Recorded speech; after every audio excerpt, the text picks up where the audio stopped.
The sterile, humming quiet of examination room 4 was shattered not by a gunshot, but by a sudden, suffocating silence. Admiral Richard Sterling, a man who had stared down warlords and commanded the most elite naval forces on the planet, suddenly gripped the wrist of the civilian nurse checking his blood pressure. His knuckles turned stark white. He wasn't looking at her face. His wide, disbelieving eyes were locked onto the jagged, unmistakable white phosphorus burn, scarring her forearm. A scar intersecting with a highly classified, makeshift brand, known only to a ghost unit. He swallowed hard, the color draining from his weathered face, and whispered a question that made her blood run cold. "A SEAL medic? What in God's name are you doing here?" The chaotic symphony of the Seattle Presbyterian Trauma Center was a rhythm Channing Harding knew in her bones. To the untrained ear, the shrieking monitors, the rapid-fire shouting of paramedics, and the squeak of rubber soles on linoleum sounded like sheer panic. To Channing, it was merely Tuesday. She stood over Bay 3, her expression an unreadable mask of calm amidst a storm of blood and torn metal. A 24-year-old motorcyclist had lost an argument with a semi-truck on Interstate 5. The young resident, Dr. Thomas Arris, was visibly sweating, his hands trembling as he attempted to establish an airway. The patient's oxygen saturation was plummeting, the monitor letting out a frantic, high-pitched trill. He's aspirating. I can't get the tube past the vocal cords," Thomas stammered, his eyes darting toward the senior attending, who was currently elbow-deep in a chest cavity 2 bays over. "Step aside, doctor," Channing said. Her voice wasn't loud, but it possessed a strange, resonant authority that commanded instant obedience. Before Thomas could process the shift in power, Channing had the laryngoscope in her left hand. She didn't hesitate. She didn't second-guess. Her movements were brutally efficient, stripped of any wasted energy. With a swift, calculated tilt of the patient's chin, she bypassed the pooled blood, visualized the cords, and slipped the endotracheal tube in with a fluid snap. "Bag him," she ordered. Thomas blinked, stunned into action. He squeezed the ambu bag, and the patient's chest rose in a smooth, symmetrical motion. The frantic trill of the monitor gradually settled into a steady, rhythmic beep. "Good work, doctor," Channing said, her tone flattening back into the deferential cadence expected of a civilian nurse. She stepped back into the shadows of the trauma bay, wiping a speck of blood from the cuff of her long-sleeved undershirt. Thomas stared at her. "Where did you learn to intubate like that under pressure, Channing? That wasn't just textbook. That was tactical." "I watch a lot of medical dramas, Dr. Arris," she replied smoothly, offering a polite, empty smile. "I need to restock the crash carts." She turned and walked away before he could press further. Channing walked with a deliberate, even stride. She kept her head down, her posture perfectly unremarkable. She had spent the last 4 years mastering the art of being invisible. She was 32, single, living in a nondescript apartment, and working the graveyard and early morning shifts where the trauma was heavy, and the personal questions were light.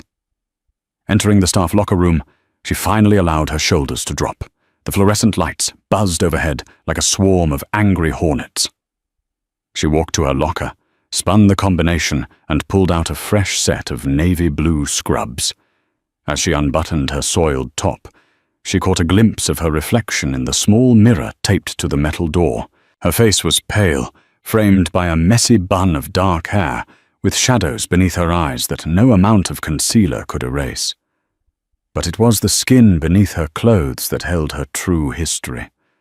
Removing the long-sleeved thermal shirt she wore religiously, even in the sweltering heat of July, she looked down at her left arm and shoulder. The skin there was a ravaged landscape. Deep puckered lines of silver and angry red stretched from her collarbone down to her elbow. It was the undeniable signature of white phosphorus and high-velocity shrapnel, but nestled within the chaotic web of scar tissue on her inner forearm was something deliberate, a faint, almost completely obliterated burn mark in the shape of a trident piercing a skull. It was a crude, field-expedient brand, done with a heated combat knife. A Brotherhood mark, a dead unit's mark. She quickly pulled the fresh thermal over her head, hiding the ruins of her past. She was just Nurse Harding. That was the agreement. That was the lie that kept her breathing. As she stepped back out to the nurses' station, the floor administrator, Brenda Higgins, was clapping her hands sharply, a rare look of panic on her usually stern face. "Listen up, everyone. We have a situation, Alpha. I need this floor spotless. I need the VIP wing prepped and locked down. Security is doing a sweep right now." "Who's coming, the mayor?" Thomas asked, tossing a soiled pair of gloves into the biohazard bin. "Bigger," Brenda hissed. "We are temporarily serving as the overflow evaluation center for the naval base due to a localized power grid failure at the military hospital. We are getting top brass. Admiral Richard Sterling is en route for an urgent, highly confidential medical checkup. He experienced a syncope episode during a base inspection this morning, and his detail wants him evaluated here, off the radar." Channing's heart stopped. The blood rushed from her head, leaving a loud ringing in her ears. Admiral Richard Sterling. The name echoed in her mind like a mortar shell detonating in a closed room. Commander of Naval Special Warfare Command. The man who had signed the black ink orders that sent her team into the Syrian desert 5 years ago. The man who had read her eulogy at a closed casket funeral in Arlington. "Harding," Brenda snapped, snapping Channing back to reality. "You're our most senior trauma nurse on shift. The Admiral's detail requested a stripped-down staff. Just one attending physician and one nurse. Dr. Miller is scrubbing in, and you are assisting him. Room 402, go." Channing's throat felt as if it were filled with dry sand. "Brenda, I think my shift is over in 20 minutes. Perhaps Nurse Caldwell." Caldwell is a nervous wreck on a good day, and this is a 4-star Admiral, Channing. Do not argue with me. Room 402, now. Channing swallowed hard. There was no way out without drawing immense suspicion. She nodded slowly, keeping her eyes glued to the floor, and began the long walk towards the VIP wing, feeling like a ghost walking toward her own executioner. The VIP wing of Seattle Presbyterian felt less like a hospital and more like a high-end hotel, all muted lighting and mahogany accents. Today, however, it felt like a bunker. 2 massive men in plain clothes, their tailored suits unable to hide the bulky silhouettes of concealed sidearms, stood outside the double doors of room 402. Channing approached them, carrying a tray of sterilized instruments, an EKG module, and fresh blood vials. She kept her chin tucked, letting her dark bangs fall across her face.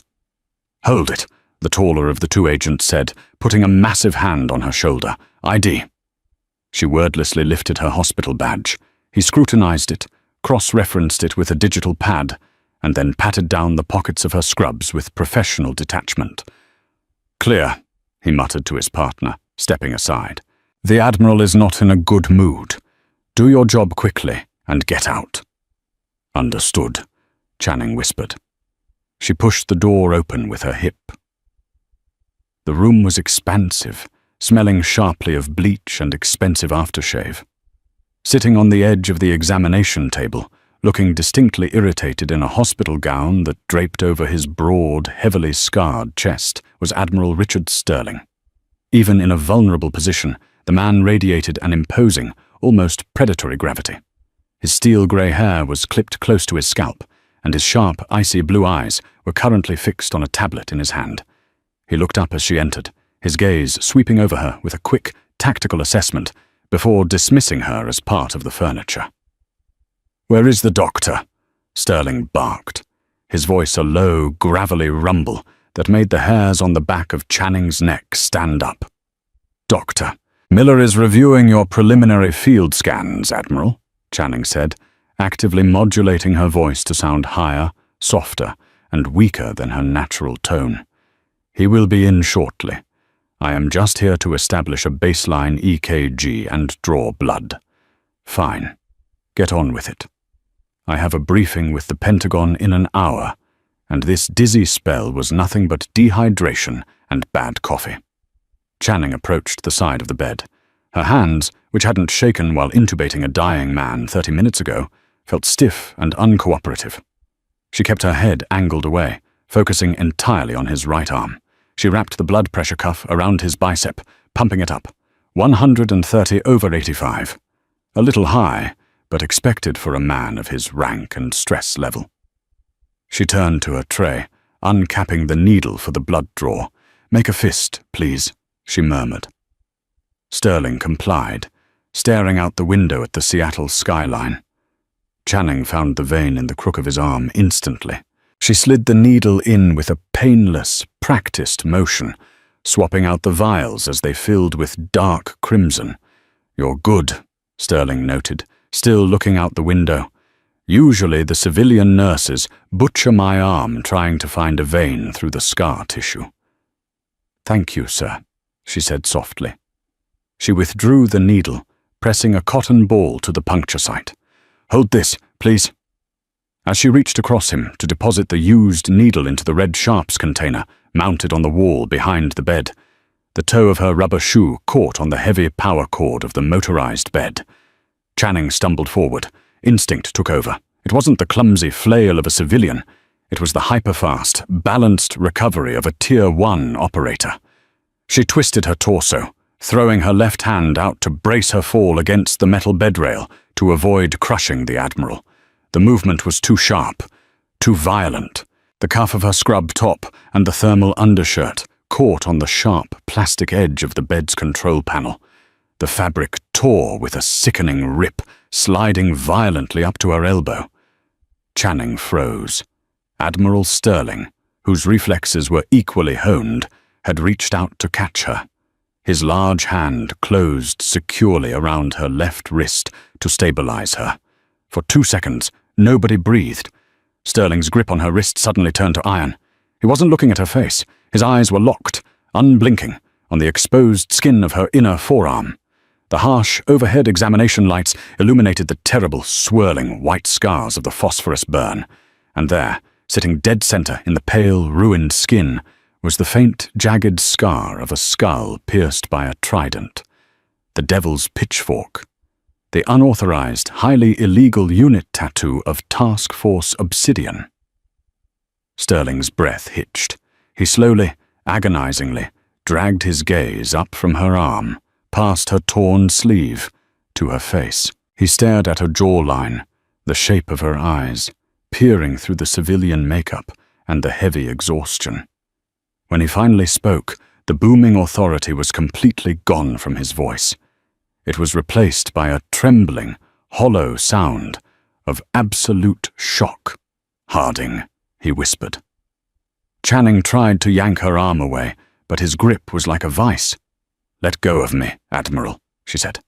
The soft, deferential nurse's voice evaporated. Her true voice, cold, flat, and dangerously calm, filled the room. Sterling stood up, ignoring the cotton ball that fell away, letting a drop of his blood run down his arm. He loomed over her, his chest heaving. "A SEAL medic! What in God's name are you doing here?" he breathed, his eyes wide with a mixture of terror and disbelief. "You're dead! I buried you. I folded the flag and handed it to your mother myself." "You buried 70 pounds of sand and dog tags," Channing replied, her eyes finally meeting his, locking onto him with a fierce, unwavering intensity. "Now let go of my arm, sir, before I break your thumb." Sterling released her as if she had caught fire. He stumbled back a half step, hitting the edge of the examination table. He stared at her, his mind visibly racing, trying to reconcile the ghost of his greatest failure standing in a Seattle hospital room, wearing cheap scrubs. "How?" he choked out. "The compound in Raqqa. It was leveled by an airstrike. The whole team. Briggs, Hayes, you?" "There were no survivors." "The airstrike you called in, Admiral," she said softly, rolling her torn sleeve down, hiding the scars once more. "The one you ordered to sanitize the site before we could reach the extraction point." Sterling's face turned ashen. He lunged past her and slammed the heavy oak door of the examination room shut, throwing the deadbolt. He spun around, pointing a trembling finger at her. I did what I had to do to prevent a global incident. The intelligence said you were all dead. The drone feed showed the compound overrun by 200 hostiles. I couldn't let American operators be dragged through the streets on camera. I gave the order to deny the enemy the victory. And you denied us our lives, Channing said, stepping toward him. She wasn't intimidated by his size or his stars. I was in the basement, pulling shrapnel out of Lieutenant Hayes's chest, waiting for the exfil bird that was never coming, because the commander of Naval Special Warfare decided we were an acceptable loss. The sterile scent of the hospital room seemed to vanish, replaced in Channing's mind by the suffocating, metallic stench of copper blood, burning diesel, and pulverized concrete. 5 years ago, Operation Obsidian Echo. It was supposed to be a surgical strike, in and out. Task Force Obsidian, a deeply classified, unacknowledged element of DevGru that operated without patches, without names, and without standard support. Channing Harding, then a chief petty officer, had been one of the very few females to ever pass the grueling, classified selection pipeline to become a Special Operations Combat Medic, SOCM, attached directly to a Tier 1 assaulter element. Their objective had been a high-ranking lieutenant of a shadow terror network operating out of a heavily fortified compound near the Syrian border. They had breached the walls under the cover of a moonless night, but the intelligence, funneled down from Sterling's command, had been catastrophically flawed. They hadn't walked into a sleeping safe house. They had walked into a fortified stronghold housing a battalion-sized element of fighters. "Do you know what it sounded like, Admiral?" Channing asked, pacing slowly across the hospital room, her voice a low, rhythmic drumbeat of repressed fury. "Do you know what it sounds like when DSHK heavy machine guns tear through mud brick walls like wet paper?" Sterling swallowed hard, his back pressed against the locked door. "Harding, you have to understand the geopolitical..." Petty Officer Daniel Briggs took a 12.7mm round to the femur, Channing interrupted, her eyes seeing right through the Admiral, staring into the ghosts of the past. His leg was hanging by a thread of muscle. I slapped a tourniquet high and tight, pumped him full of TXA and ketamine, and dragged him 60 yards through an open courtyard while mortar shells turned the ground to glass. I was doing my job. She stopped pacing and turned to face him fully. We fell back into the basement of the main structure. We established a casualty collection point. Lieutenant Hayes was bleeding out from a tension pneumothorax. I decompressed his chest with a 14-gauge needle in the dark, using only the flashes of RPG fire to see. We radioed in. We gave our grid. We requested immediate close air support and medevac. Sterling's eyes dropped to the floor. The great, unyielding military commander looked suddenly frail. The airspace was contested. Russian SAM batteries were lighting up our drones. I couldn't risk a helicopter full of night stalkers. "So you sent a JDAM instead," Channing said, her voice cracking for the first time. The ice was fracturing, letting the agonizing heat of that night bleed through. "You dropped a 2,000-pound bomb on our heads. The drone feeds showed the enemy breaching your perimeter," Sterling shouted, a defensive desperation in his voice. "The thermal imaging showed 20 hostiles pouring into the structure. Command believed you were already KIA or captured. The order was a denial of asset operation." "They hadn't breached the basement," Channing shot back, taking a step closer, invading his personal space. "We were holding the stairs. Hayes was still breathing. Briggs was still joking about his leg. We were alive, Sterling, until the roof collapsed in a firestorm." She pointed to her left arm. "White phosphorus from their incendiary grenades mixed with the fuel from our own generators when the bomb hit. I woke up buried under 3 tons of rubble. Hayes was dead. Briggs was crushed. The only reason I survived was because the blast threw me into a reinforced concrete culvert." Sterling leaned heavily against the door, rubbing his hand over his face. "How did you get out?" "The CIA scoured that site 2 days later. They found the remains. They found your tags." "I left my tags," Channing said coldly. I dragged myself through that culvert for 3 miles. The phosphorus was eating into my arm. I cauterized my own wounds with a heated rifle barrel in a cave to stop the burning. A Bedouin smuggler found me. He didn't care about the war. He only cared about the gold watch I stripped off an enemy corpse. He smuggled me across the border into Turkey. It took me 6 months to recover in a dirty back-alley clinic in Istanbul. Why didn't you contact command? Sterling asked, his voice raw. Why didn't you signal you were alive? We would have brought you home. You would have received the Navy Cross. Channing let out a dark, bitter laugh. Bring me home?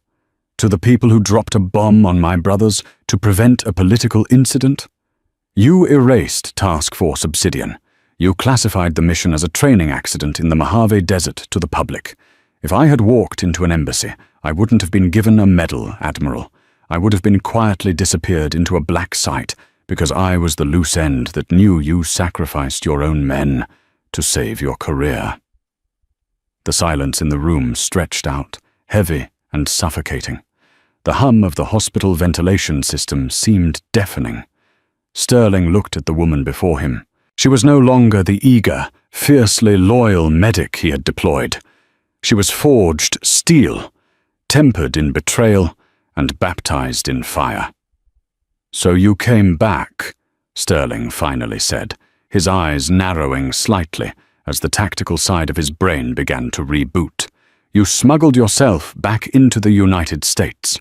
You forged a nursing license under your own name, or close enough to it, and hid in plain sight, in a public hospital. The best place to hide a tree is in a forest, Channing said, and I save lives here, real lives, not political capital.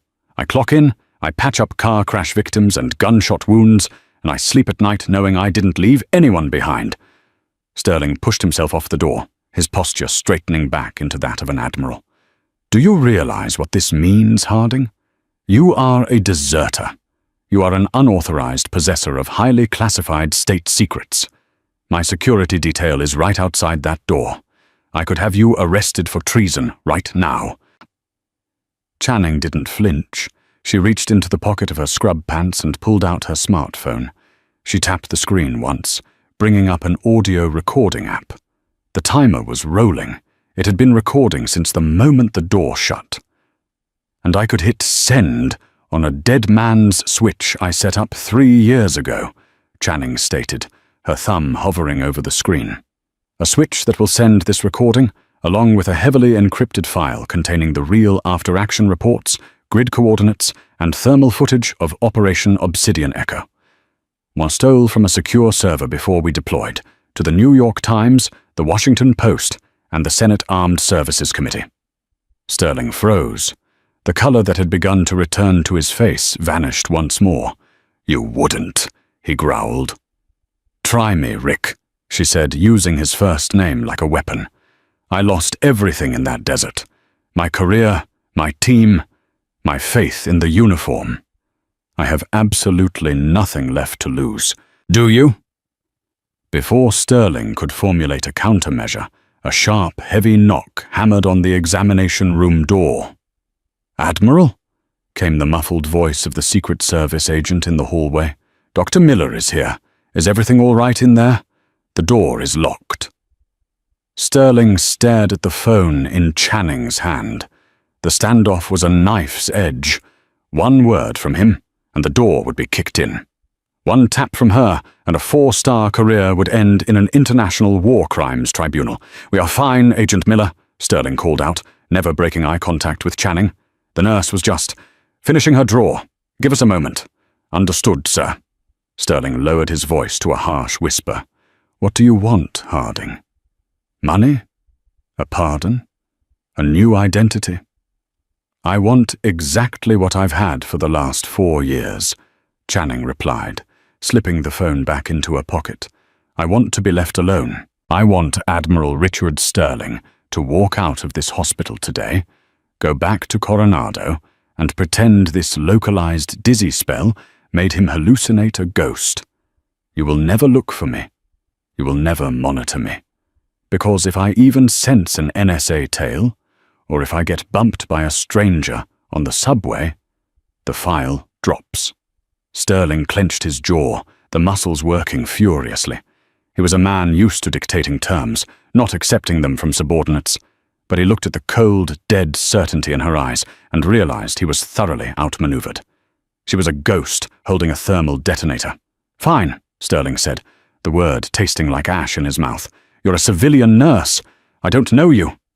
He reached out and unlocked the door, but didn't open it immediately.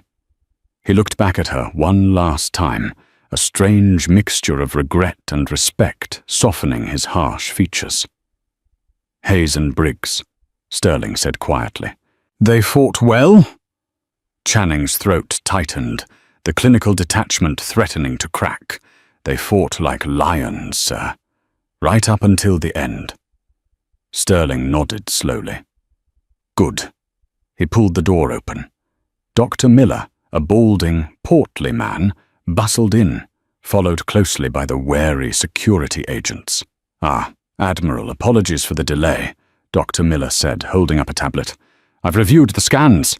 It looks like extreme fatigue and a minor electrolyte imbalance. Nothing to worry about." "Excellent," Sterling said, his public persona instantly snapping back into place. "Nurse, thank you for your assistance." "Just doing my job, sir," Channing said, bowing her head slightly, letting the curtain of dark hair fall back over her face. She picked up a tray of medical instruments, the red sharps container rattling slightly, and walked past him out of the room. She walked down the mahogany-lined hallway, past the armed guards, past the bustling nurses' station, and didn't stop until she reached the supply closet. She stepped inside, shut the door, and leaned back against the cool metal shelving. Her hands were shaking violently now. The adrenaline dump was hitting her like a freight train. She slid down to the floor, pulling her knees to her chest, pressing her hands over her eyes as dry sobs racked her chest. She had survived. Again. But as the hospital PA system chimed overhead, calling for a trauma team in the ER, Channing knew the truth. Admiral Richard Sterling was a creature of the intelligence community. He was a tactician. He had surrendered the battle in room 402, but men like him never walked away from a war. The Ghost Protocol was compromised, and as she wiped her eyes and stood up to answer the trauma call, Channing Harding knew her quiet life in Seattle had just come to a violent, irreversible end. The rain in Seattle was a constant, freezing drizzle that usually drove the city's inhabitants indoors, but to Channing Harding, it was a tactical advantage. It washed away footprints, muffled the sound of footsteps, and forced people to keep their heads down. She clocked out of Seattle Presbyterian exactly at 7 a.m. Her movements were mechanical, but her mind was running 1,000,000 miles an hour. The confrontation with Admiral Sterling had shattered the fragile glass house she had built over the last 4 years. She knew the dead man's switch bought her time, but it wouldn't buy her permanent immunity. Sterling was a chess player. He would immediately begin looking for the server, hosting her encrypted files to neutralize the threat before making a move against her. Pulling the hood of her dark rain jacket over her head, she bypassed her usual bus stop. Instead, she walked 3 blocks east, ducked into a crowded coffee shop, exited through the alleyway kitchen door, and caught a different transit line, heading south towards the industrial district. She was looking for the tell, the slight shift in the crowd, the reflection in a storefront window that lingered too long. By the time she reached the rusted chain-link gates of Pioneer Self-Storage, the back of her neck was prickling. It was an old instinct, honed in the lawless streets of Fallujah and the mountain passes of Afghanistan. She was being hunted. She didn't look back. She swiped her access card, registered under the alias Sarah Jenkins, and walked down the dimly lit corridor of corrugated metal doors. Her unit was number 418. Before touching the padlock, Channing dropped to a knee, pretending to tie her shoe. She inspected the bottom hinge of the door. A single microscopic piece of clear graphite she had wedged there 3 months ago was gone. Her stomach dropped. The unit had been breached. If they had breached her secondary cache, They already knew about her apartment. The illusion of safety evaporated, replaced instantly by the ice-cold clarity of combat. Channing didn't panic. Panic was a luxury for the unprepared. She stood up, bypassed her compromised unit, and continued walking down the hall towards the fire exit, her hand sliding seamlessly into the deep pocket of her rain jacket to grip the heavy steel flashlight she always carried. Suddenly, the overhead fluorescent lights buzzed and died, plunging the windowless corridor into pitch blackness. They cut the main breaker. "Target is mobile. Sector 4, hallway Charlie," a harsh, digitized voice whispered in the darkness. It wasn't the voice of a government agent following protocol. It was the clipped, aggressive cadence of a private contractor. Channing didn't freeze. She moved instantly, her soft-soled shoes making no sound on the concrete. She pressed her back against the metal wall, sliding toward the intersecting hallway. Two faint green beams of night vision lasers sliced through the darkness, scanning the area where she had just been standing. There were two of them, heavy boots, suppressed weapons. "Sterling, you bastard," she thought, her jaw clenching. "You didn't even wait 12 hours. But as the lead point man stepped around the corner, his silhouette backlit by the faint red glow of a distant exit sign, Channing noticed the weapon profile. It was an MK-18, with a specific custom optic setup, favored not by naval special warfare, but by rogue paramilitary groups. She didn't have time to analyze the politics. She only had time to survive. As the first mercenary swept his rifle barrel past the dark alcove where she was pressed flat, Channing struck. She didn't use a firearm. The noise, even suppressed, would attract the others. She lunged forward, grabbing the hot suppressor of his rifle with her left hand, violently jerking the barrel towards the ceiling. Simultaneously, she drove the heavy, crenellated bezel of her steel flashlight directly into the soft tissue of the man's throat. The mercenary let out a wet, suffocated gasp, his hands flying to his crushed windpipe. Before his partner could pivot and acquire her in his night vision goggles, Channing swept the choking man's legs out from under him, using his heavy, falling body as a biological shield. Thwip, thwip, thwip. 3 suppressed rounds buried themselves into the falling man's ceramic chest plate. Channing used the momentum of the falling body to launch herself across the hallway, rolling tightly and coming up behind a concrete support pillar. The second mercenary cursed, adjusting his optic, his laser frantically painting the pillar. "Contact! Hallway Charlie! 1 down!" he barked into his headset. Channing knew she had exactly 10 seconds before reinforcements flooded the corridor. She reached down to the neutralized man at her feet, quickly stripping a combat knife from his chest rig and a flashbang grenade from his belt. She pulled the pin on the grenade, held the spoon, and bounced it hard off the opposite wall, so it rolled directly into the open hallway, where the second shooter was advancing. "Grenade!" the man yelled, turning away. The corridor erupted in a blinding flash of magnesium light and a deafening, concussive roar. The mercenary's night vision goggles flared out, blinding him instantly.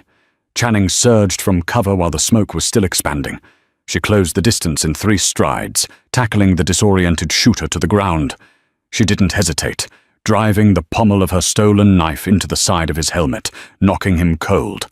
The corridor fell silent, save for the ringing in her ears and the groans of the first man. Breathing heavily, her heart hammering against her ribs, Channing dragged the unconscious shooter into an empty, unlocked storage unit. She patted him down, bypassing his weapons to find his secure comms device and his tactical phone. She pressed the unconscious man's thumb to the biometric scanner of the phone. The screen unlocked. She opened the encrypted messaging app. The last message received was a photograph of her talking to Admiral Sterling in the hospital room, taken from a hidden vantage point. Below the photo was a single line of text. "Target is compromised. Eliminate Harding. Retrieve the obsidian drive. Clean the hospital room. Argus." Channing stared at the glowing screen, the name echoing in her mind like a death knell. Argus. It wasn't Sterling trying to kill her. It was Arthur Pendleton. The revelation hit Channing like a physical blow, recontextualizing the last 5 years of her life in a matter of seconds. Arthur Pendleton was a high-level CIA liaison who had been attached to Naval Special Warfare Command during Operation Obsidian Echo. He was the one who provided the intelligence. He was the one who confirmed the Syrian compound was a sleeping safe house. He was also the one who insisted the site be sanitized by an airstrike when the team went off the grid. Channing knelt in the dark storage unit, the pieces snapping together with terrifying clarity. Task Force Obsidian hadn't stumbled into a terrorist stronghold. They had stumbled into Pendleton's private, black market arms bazaar. Pendleton was selling decommissioned US military hardware to shadow networks, and Obsidian had walked right into the middle of a massive transaction. Pendleton hadn't fed Sterling bad intel by mistake.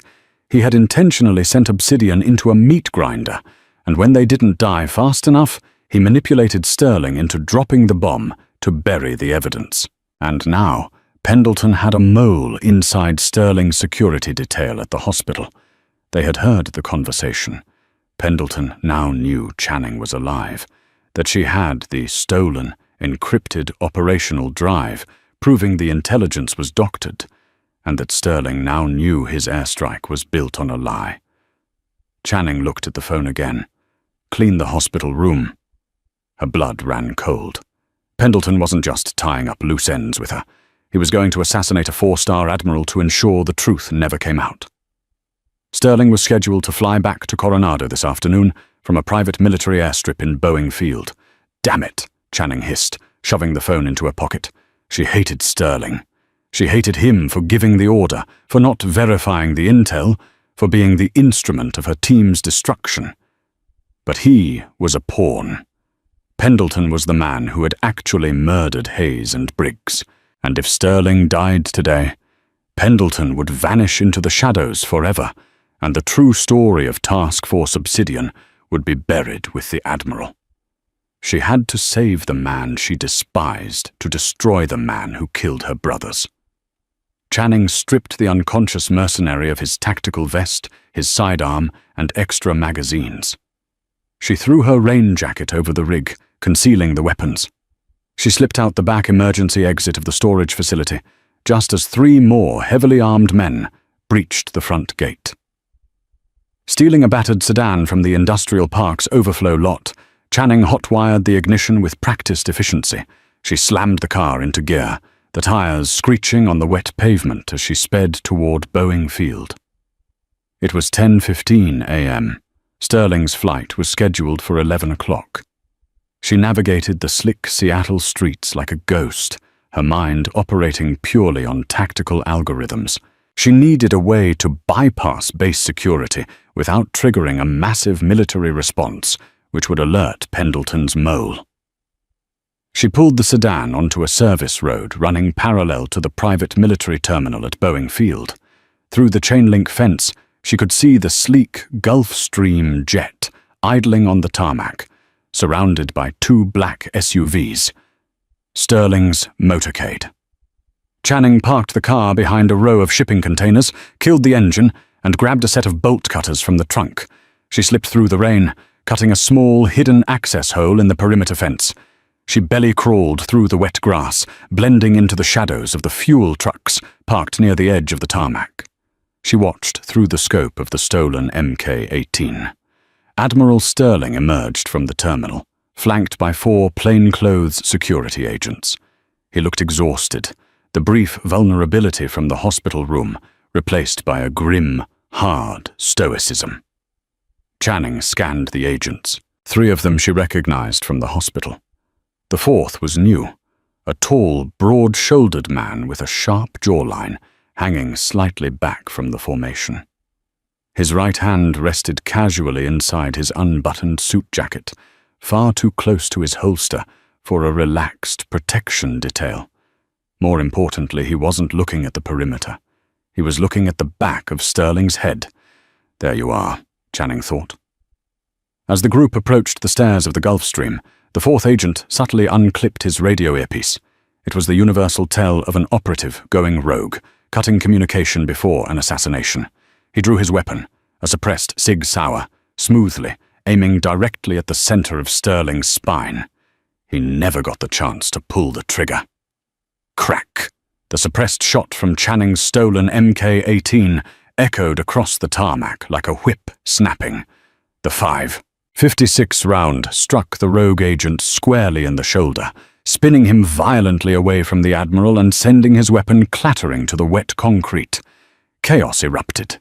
The remaining 3 security agents instantly tackled Sterling to the ground, forming a human shield over the Admiral, their weapons drawn and scanning the perimeter.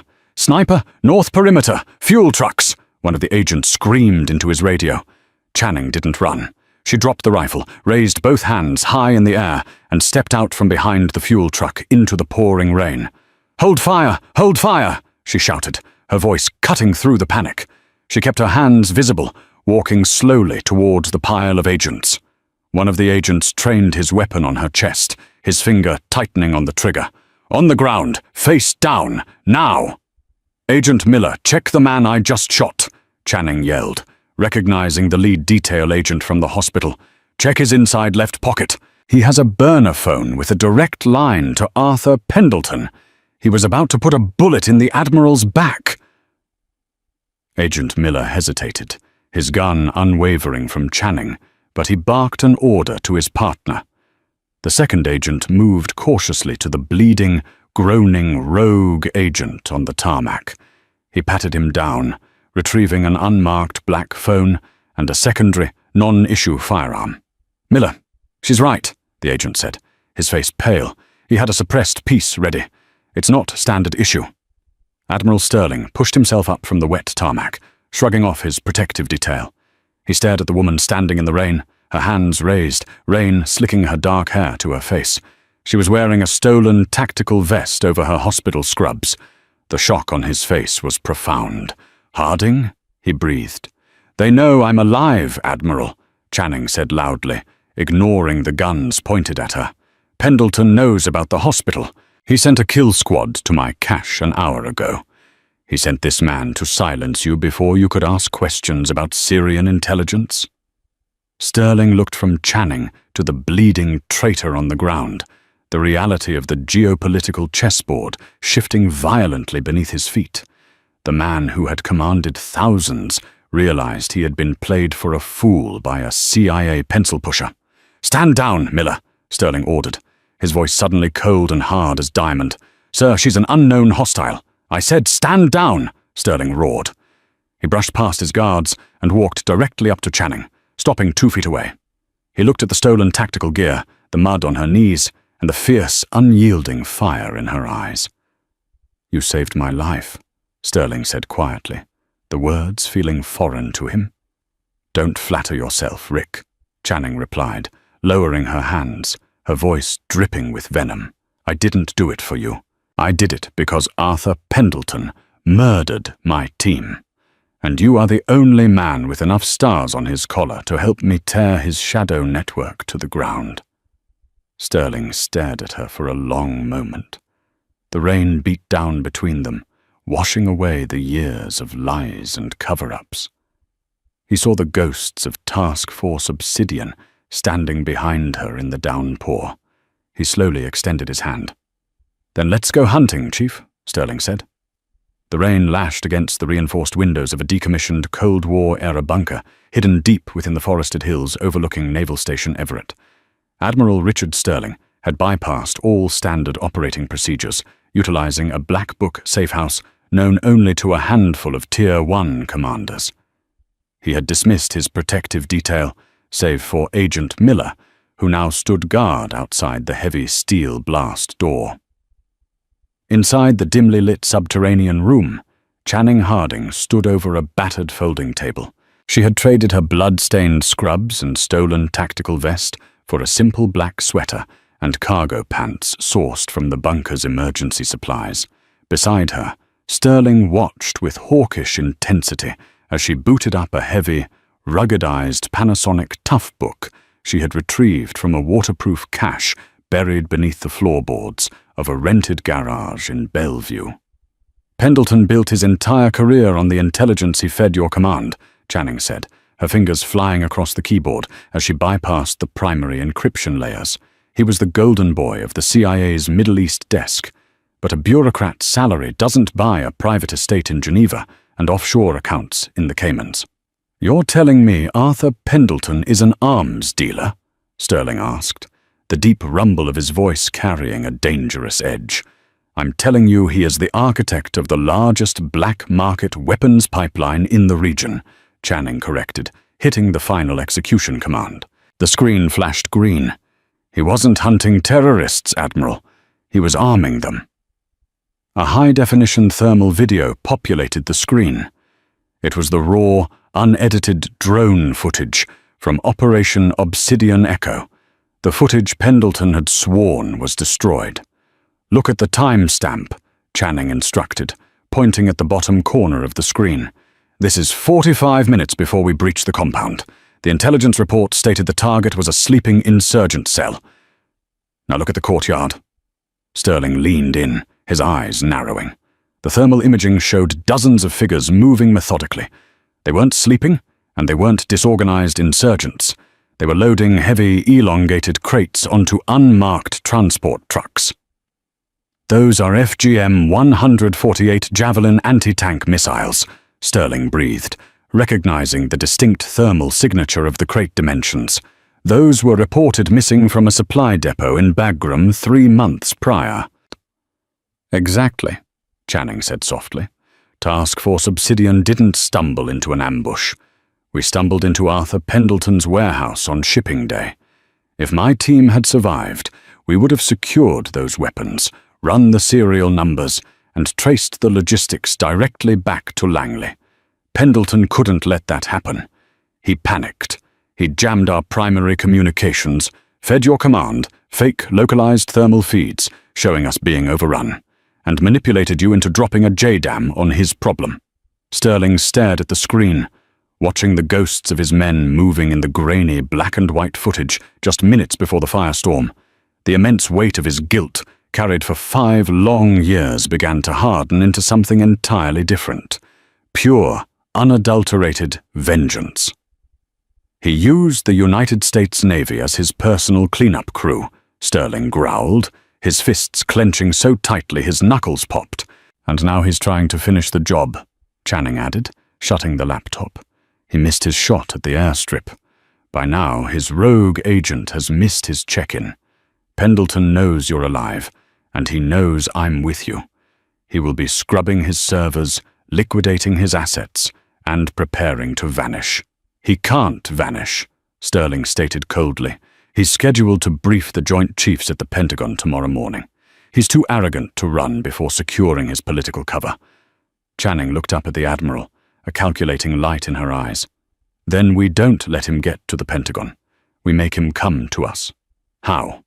"We bait the trap," Channing said at one, outlining the strategy with the clinical precision of a seasoned operative. "You are going to initiate a Priority 1 Secure Compartmented Information Facility, SCIF, lockdown, right here at Naval Station Everett. You will send an encrypted, eyes-only message to Pendleton's direct secure line. You will tell him there was an assassination attempt by a rogue element within the Navy, that you survived, and that you have captured the assassin. Me." Sterling's eyebrows rose. "You want me to tell him I have you in custody?" "I want you to tell him that I am sitting in an interrogation room, heavily sedated, and that I've been babbling about Operation Obsidian Echo," Channing explained. "Tell him you need his immediate presence on site to verify classified CIA operational parameters before you hand me over to the Department of Defense. Tell him you haven't alerted the Pentagon yet, because you trust him." A grim, predatory smile touched the corners of Sterling's mouth. He won't be able to resist.